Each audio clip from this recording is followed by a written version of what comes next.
Welcome back to Ship Shape. I'm your host, Cole Hanson with Anoka County Ship, and we've had a lot of questions come in about how workplace wellness can help make a business more competitive.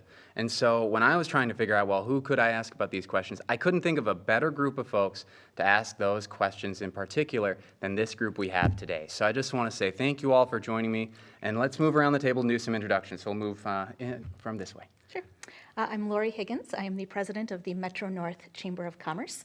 I live in Blaine with my husband and two daughters, grew up in Coon Rapids, so Anoka County is my home. Been with the chamber since 2009. We are a regional chamber, have about 700 members all throughout the North Metro. Our mission is to build business, and we do that through relationships and building the community. Fantastic, thank you. Pete Turok, president of Anoka Area Chamber of Commerce. I just started my 36th year there. We have just short of 600 members.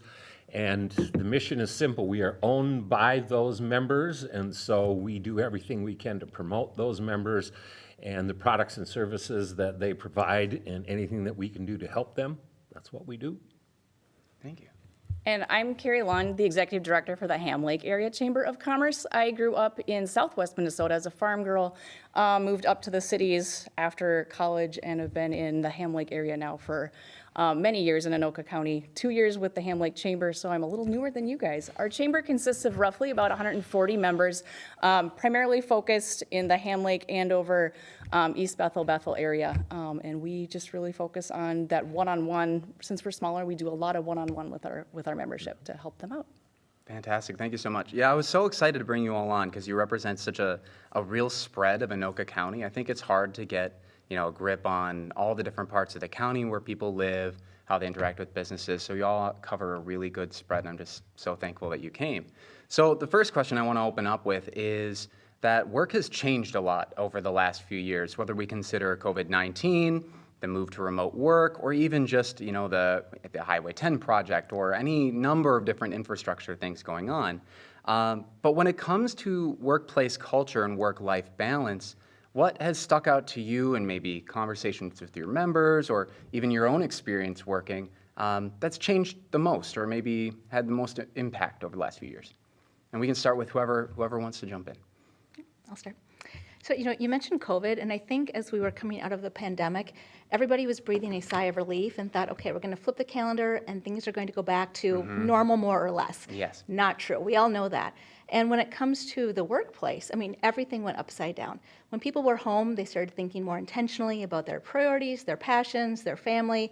And so things really changed at that point with people maybe not going back to work, maybe leaving work, starting their own business, using hybrid work. That really wasn't a thing before COVID. And so now employers are trying to figure out, all right, so how does this change our workplace? Because if we're not all in the office to do a team lunch or to have those conversations, how do we adapt our culture, right, to these the new normal, as they say, a phrase that I think we've all grown to hate. But, things have really gone upside down since then, and there's no playbook for what's happening right now. So, employers are just kind of taking it day by day to figure out how do they adapt to these changes to make sure that their workplace culture and the work-life balance of their employees is still really strong.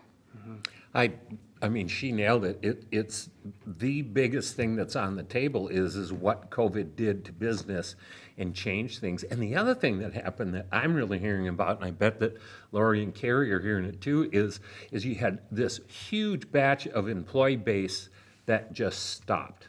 They either retired or they decided, you know what, I'm going to get out of the job that I had and make some career decisions. And so all of a sudden, everywhere you drove, if you were driving Main Street or Highway 65 or 47, you saw the help wanted signs. They were up in a big way. And we've heard that struggle from business. I have in a large amount of the competitiveness that's now in play to get that particular person hired. And so what can I do at my workplace in any way to help me get that person hired? It could be little things all the way up to bigger things like wage and that type of thing. But it could be some of the smaller things too about making what's happening in the workplace better so that someone sees that and goes, that's a place that I want to work. Absolutely, and I think that also plays into retention strategies too. Yeah. So I know in a lot of our chamber businesses, a lot of them are really focused. If they can't give a higher wage, because some of them are smaller and they just can't handle doing that. They're looking at, maybe I do a more flexible schedule, maybe I'm able to supplement a nicer workspace in the interior of the workspace to let their employees really feel like they're comfortable there, feels like home, it's a welcoming environment, and that really entices them to stay where they're at. Sure. And let's come back to that welcoming environment, right? Because I think the challenge is the environment in general, right? If you're working in a competitive space, you still got to get your widgets out the door. You still got to bring customers into your restaurant, right? I think there's still that challenge of being competitive while being welcoming to employees and keeping what you have. I think we all understand. It's easier to keep what you have than go find someone new or something new. But how and Pete, you touched a little bit on this. What are your members talking about when it comes to that hiring challenge? I mean, is there anything that is kind of bubbling to the surface as a way to approach that challenge, or maybe strategies that just simply don't work anymore? And it's open to anyone. I'm curious. Well, I'll just reiterate on it. There is no one thing. It's a multitude. It depends on the type of business. And, we as creatures are all different, so different things will matter to different people. And I think what I've heard more from members is that they're all looking for tips about what they can do, what's working for another business that might work for them, and taking as many of those pieces and putting them on the table to help the cause with the potential to get that person hired or to retain the one that they've got. And when the one thing that I've been hearing about quite a bit is that you have same industries going after people that they've already got. And so, Carrie, you touched on the retention piece. That, to me, is louder than it's ever been before. Mm-hmm. And so they really are trying to hold on to what they've got, and then obviously they've got open spots that they're trying to fill as well. Yeah, I think it's an interesting paradigm, because I think two things that are more important than ever to people are their time and their health, right? COVID has brought out both of those, I think, to the extreme. At the same time, employers are facing a workforce shortage. So the employees who are there are experiencing some burnout because they're doing more with less resources. And so how do you balance that? How do you bring in incentives? How do you bring in programs so that you can help employees find more time, find ways to take care of their health while still having more to do? So it's a very interesting paradigm right now. Yeah.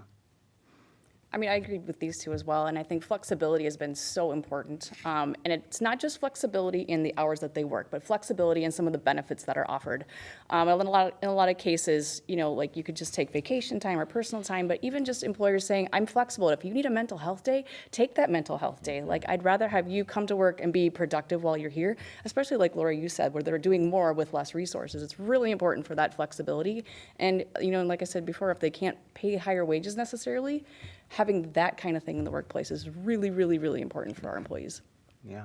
And I'm glad you brought up that mental health day piece, because I think it gets to this broader question of, like, what does it mean to have a healthy workplace, right? With SHIP, it's always about how do we make the healthy choice the easy choice.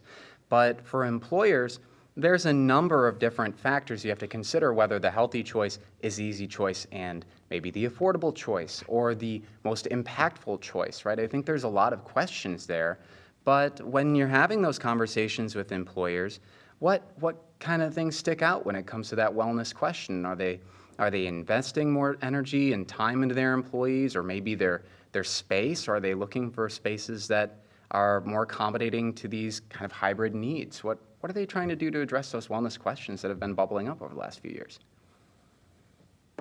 I know we have, so for example, Falcon Bank right now, with one of our members, they're implementing in their break room.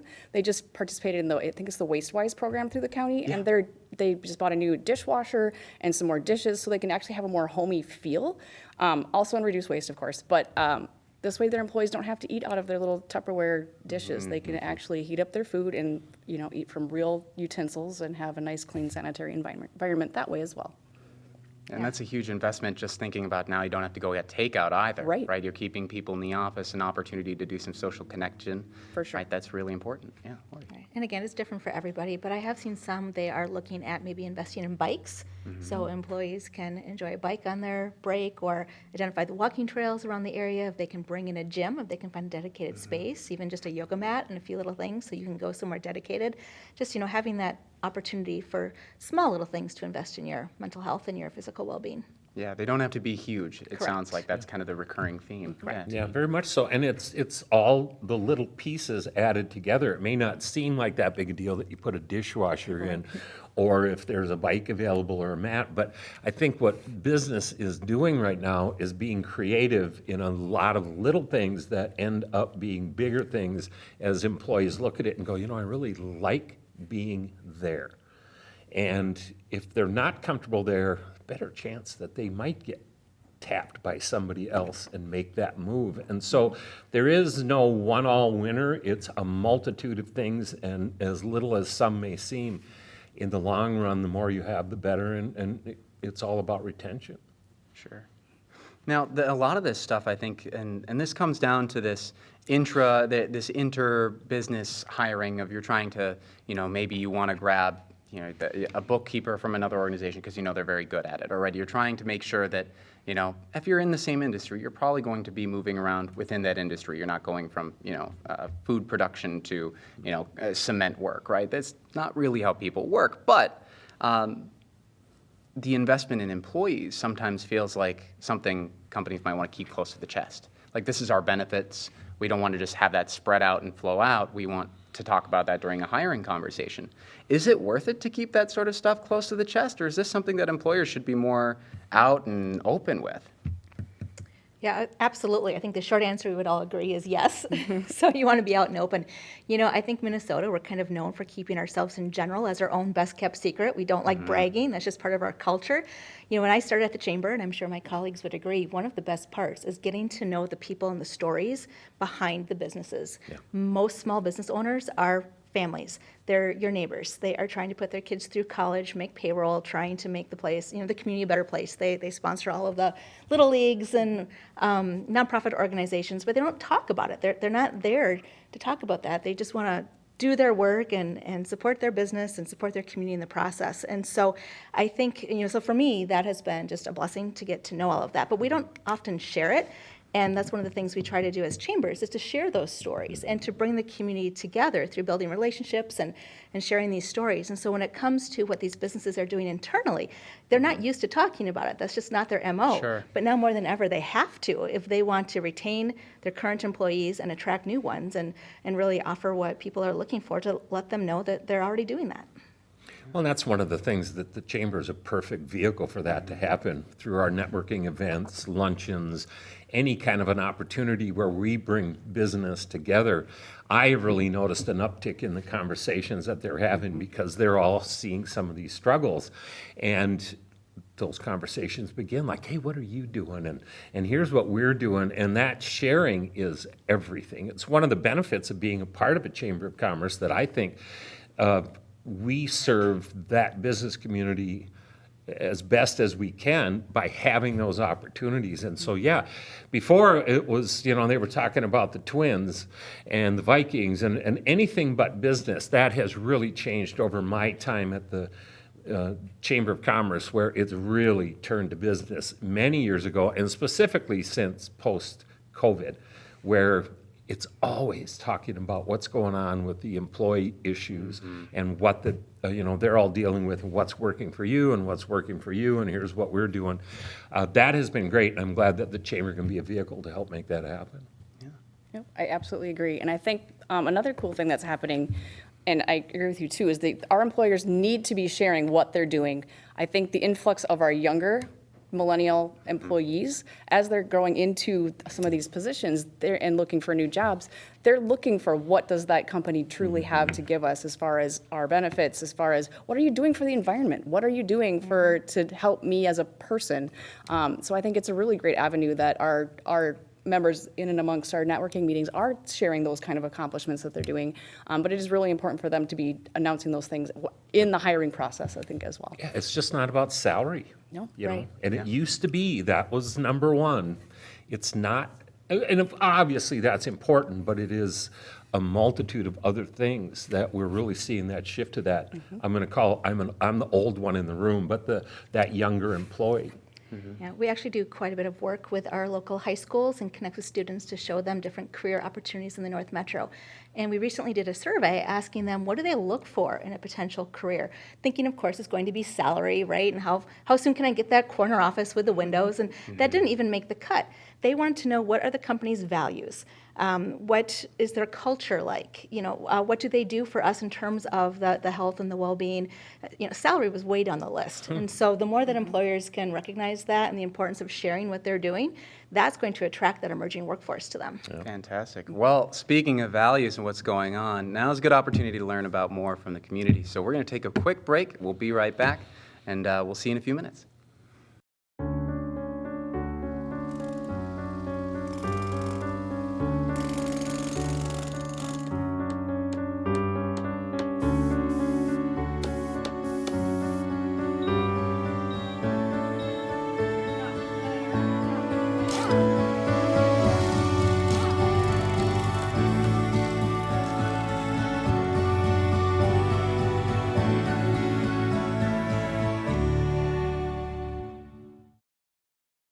Okay, so what would you bring to my company? What do you need? I need problem-solving skills. I got through high school without a car, a phone, or a computer. No college degree, though. Not yet, but life's taught me a lot, and I'm ready for more. Well, you're not the typical kind of candidate that I hire. But you are exactly what I'm looking for. Your company could be missing out on the candidates it needs most. Learn how to find a great pool of untapped talent at gradsoflife.org. Welcome back, and thank you all for our patience here. So one thing that's come up a couple times is the nature of kind of investing in your organization and thinking about what can we do inside. But I know a lot of organizations also find value, and a lot of people, myself included, find a lot of value in giving back and getting back in the community and giving back to, whether it's the folks who help your business thrive or the people who, make their way in every day. So what have you been hearing from your members, or maybe what are you recommending to your members who are, maybe looking to get involved in that sort of thing, or, have been doing it for a while and are looking to, adjust their approach? Well, I can tell you from our Ham Lake side, we do a lot of community events, and that's super important for our community to just be able to gather with each other. And I always tell our members too, because somebody will ask, well, why is it that we're so community event focused? So, well, what's good for our community is also good for business. So when you have people coming into your community, they're exposed to you, they're exposed to all those sponsorships that help make these community events run. They're exposed to the businesses that are there representing themselves, and then you get more of that familiarity, and it's a wonderful, nice, well-oiled machine that kind of starts happening. They're like, oh, I recognize this person from this event. I would love to do business with you.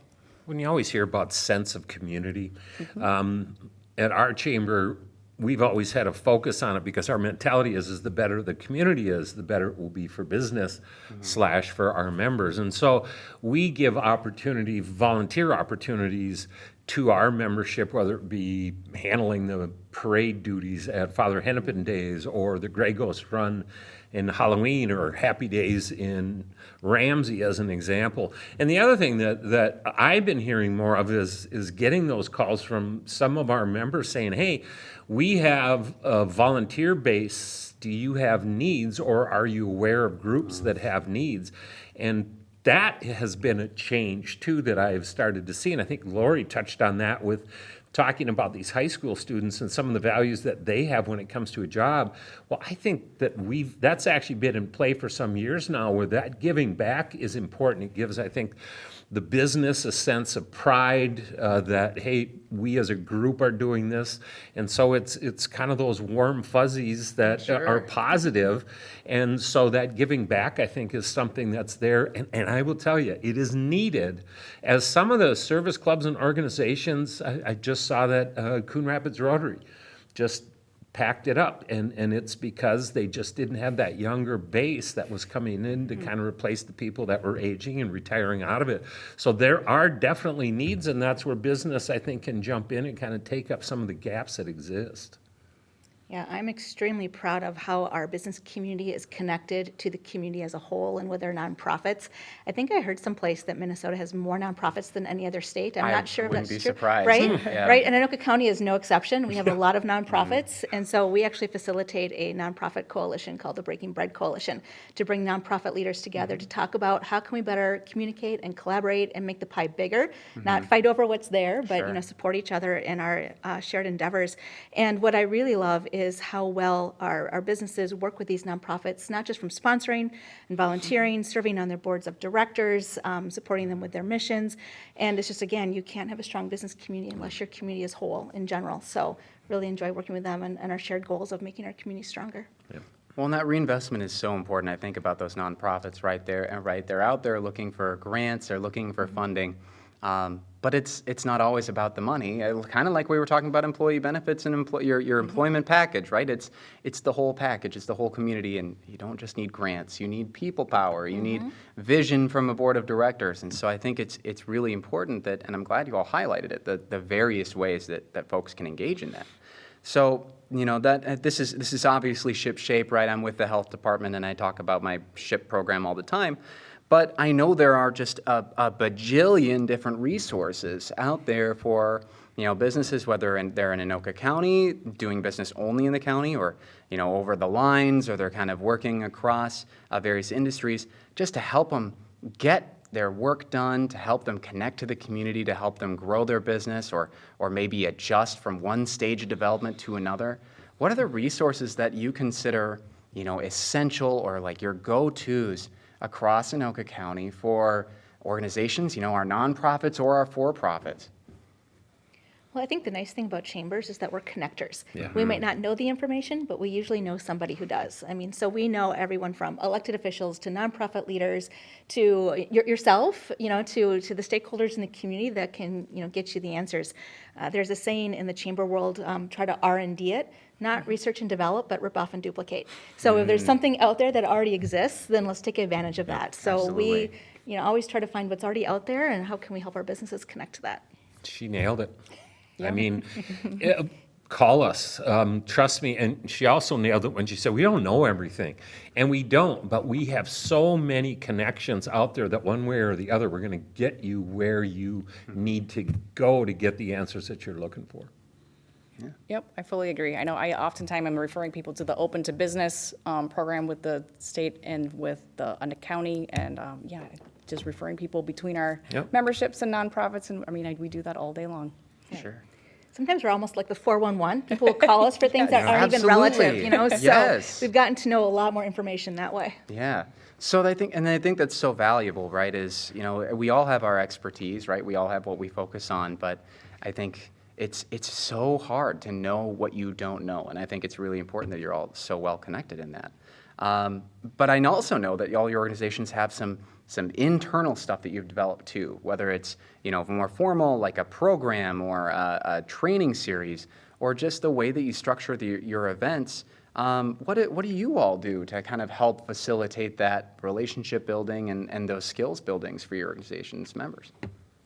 Well, I think for us, we're really just pulling resources together and presenting it in one venue. So I know coming up, we're going to focus on a new business seminar for new up-and-coming businesses happening in the Ham Lake area. And how do you exactly go from starting a business, getting your FBI or your federal identification numbers? What are those steps that you need to take? 'Cause we've had a lot of community comments on some of our Facebook pages that say, well, I don't even know what those steps are.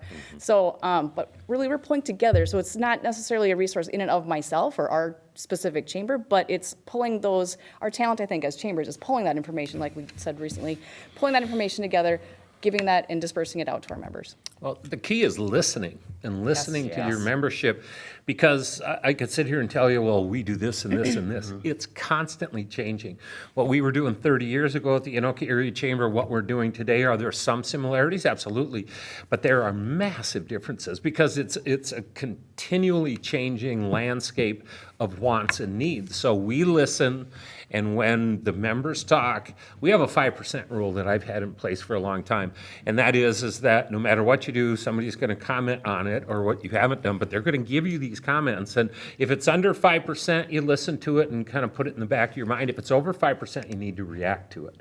And so that goes before a board of directors, and we start to talk, because our ongoing constant mission, sounds like a Star Trek line there, but our ongoing mission is to listen to who owns us, which is the members, and what it is that we can do to help them. And so it does constantly change. Now, networking's always been the key. It will always be the key, because we're a natural networking We're facilitator. social critters. Right, exactly. And so we are always having those types of things in place. But there's just so many different ways and things that the chamber does to make that connectivity occur that we need more time is what we need. Bottom line is that we listen.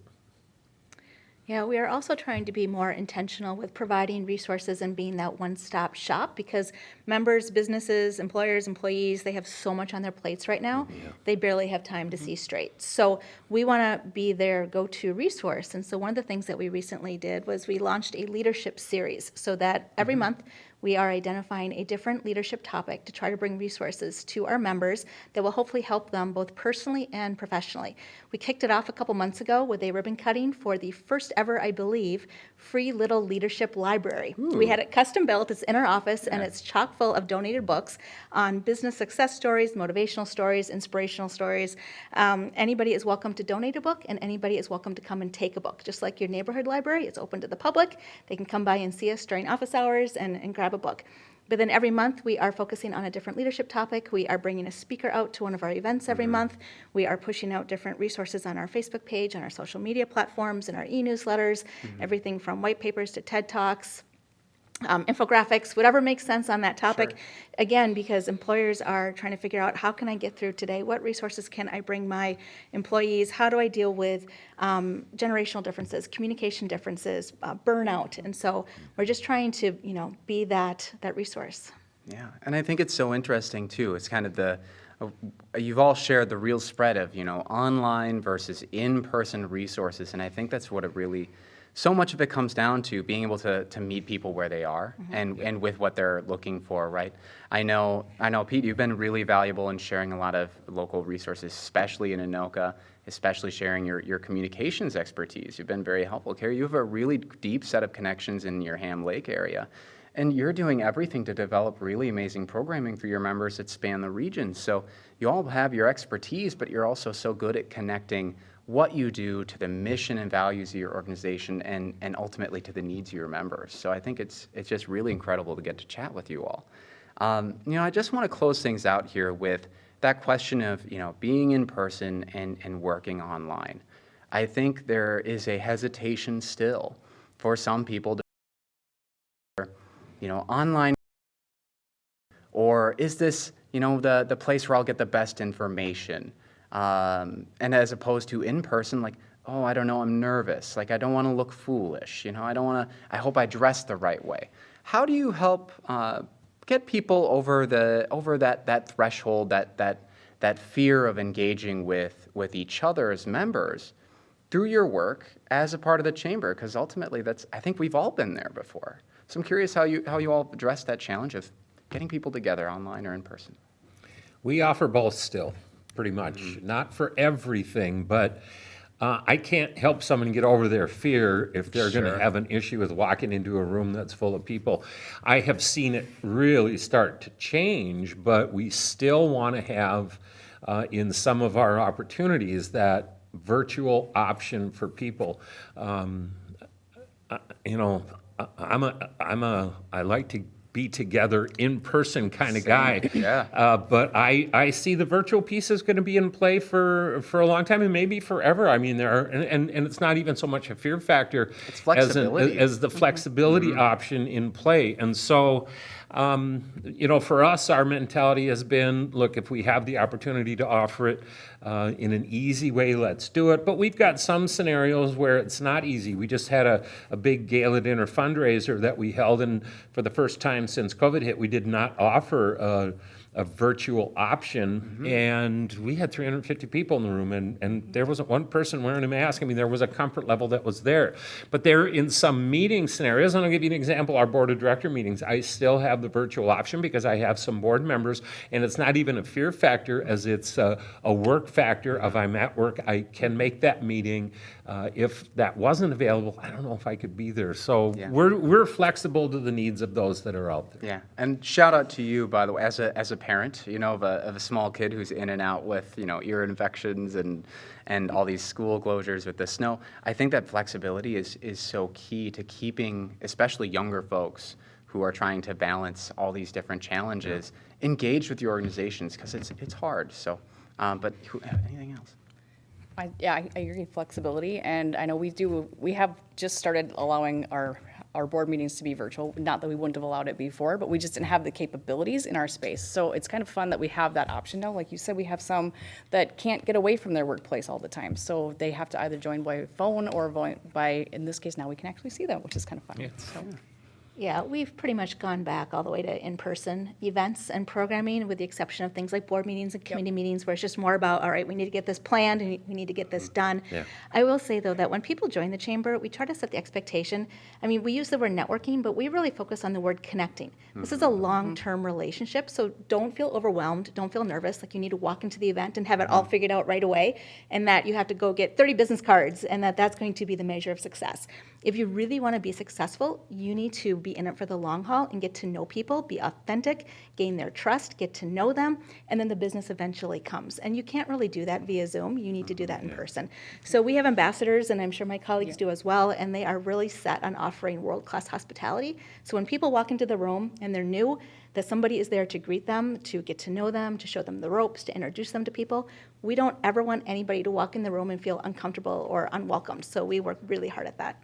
Lori, I like your point about authenticity, actually. That's something that I feel like is that bridge, that gap between those being potentially fearful to being in a room with new people, is just leading by example. So it's like if we as the chamber leaders are in that room having those communications and connecting, it gives a more authentic experience. And that authenticity, I think, translates directly into their satisfaction with being a part of a chamber and being part of a successful connection in that realm. I talk, when I do my orientations for new members, I tell them that, look, when you come into a meeting, we'll have someone similar to what Lori does. It's because there's nothing worse than feeling like that kid that just moved here from Illinois in 6th grade who's sitting in the back of the room. And it is about the comfort level of being together. And you're doing exactly what we're doing. Our luncheons are in person, our events are in person, our committee meetings and our board meetings, those still have that virtual option, but it is about that connectivity. Well, I want to say thank you all for making me feel so welcome in your spaces and for welcoming the work we have to offer to all your members. So I just want to say thank you, and thank you for coming today. Our SHIP Workplace Wellness Program at Anoka County, it literally does not work without connecting with the businesses and organizations that you represent, your members, and the folks who are aspiring members in the future, So I thank you all. Now, if you out there would like to learn more about any of these organizations, where can they find you all? MetroNorthChamber.org is our website. AnokaAreaChamber.com. HamLakeAreaCC.org. Fantastic, and you're all on the socials, and you got all that stuff? Every single one. Fantastic. And if you'd like to learn more about how you can make the healthy choice easy choice for your organization or your community, visit Anoka SHIP online at goanokacounty.org. So thank you all, I really appreciate it, and we'll see you next time.